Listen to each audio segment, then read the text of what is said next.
সম্মানিত দর্শক আসসালামু আলাইকুম। আশা করি আল্লাহ তাআলার অশেষ রহমতে সকলে খুব ভালো আছেন। আজকে জুম্মার নামাজ পড়ে এসে ছাগলগুলোকে আজকে দানাদার খাবারটা দিয়ে দিয়েছিলাম। তো দানাদার খাবারটা এখন তাদের খাওয়া শেষ হয়ে গেছে। এজন্য তাদেরকে নেপিয়ার ঘাস খেতে দিয়েছি। আর দেখতেই পাচ্ছেন যে ছাগলগুলো খুব ভালোভাবে খাচ্ছে। আর গতকাল সারাদিন বৃষ্টি না হলেও রাত ৯ টার সময় থেকে আবারও বৃষ্টি শুরু হয়ে গিয়েছিল এবং সারারাত বৃষ্টি হওয়ার পরে সকাল ৮ টার সময় আবার বৃষ্টি বন্ধ হয়ে গেছে। আর যেহেতু বৃষ্টি সকালবেলাতে বন্ধ হয়ে গিয়েছিল এবং আজকে শুক্রবার, এ কারণে আমি জুম্মার নামাজের আগেই ঘাসগুলোকে কেটে নিয়ে এসেছি।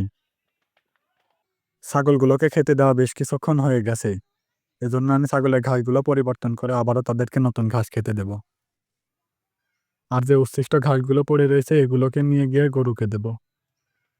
আর আমার গরুগুলো এই ঘাসগুলো বেশ ভালোভাবে খেয়ে নেয়।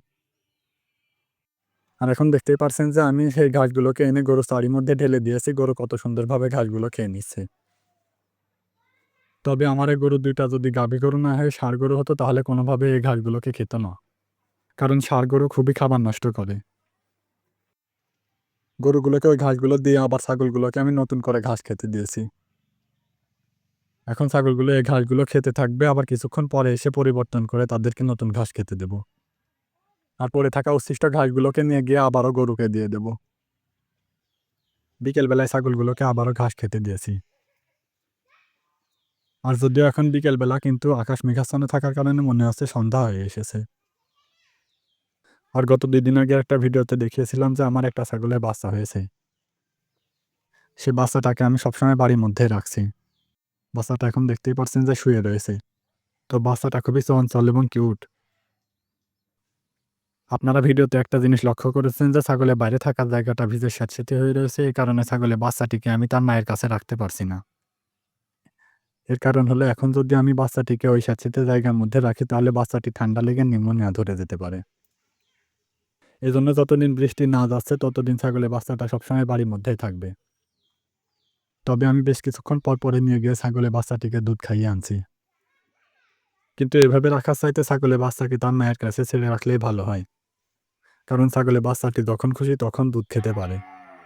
এর ফলে ছাগলের বাচ্চার গ্রোথ একটু ভালো আসে। কিন্তু কিছুই করার নেই, ভিজে স্যাঁতসেঁতে জায়গার মধ্যে কোনোভাবে বাচ্চাটিকে রাখা সম্ভব নয়। জায়গাটা একবার ভালোভাবে শুকিয়ে গেলে বাচ্চাটিকে তার মায়ের কাছেই ছেড়ে রাখবো।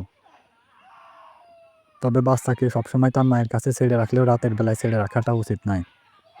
এর কারণ হলো, ছাগলের বাচ্চা যখন খুবই ছোট থাকে তখন তার মায়ের কাছে রাতের বেলায় রেখে দিলে অন্য বড় ছাগল গিয়ে বাচ্চার গায়ের ওপরে উঠে শুয়ে পড়তে পারে।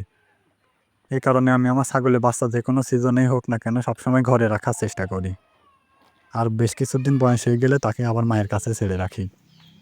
তবে আপনারা যারা ২-১ টা ছাগল পালন করেন তাদের ঘরে রাখার তেমন কোনো প্রয়োজন নেই। তো যাই হোক, আপনাদের সকলের সুস্বাস্থ্য কামনা করে ভিডিওটিকে এখানে শেষ করে দিলাম। সকলে খুব ভালো থাকবেন, সুস্থ থাকবেন। আসসালামু আলাইকুম।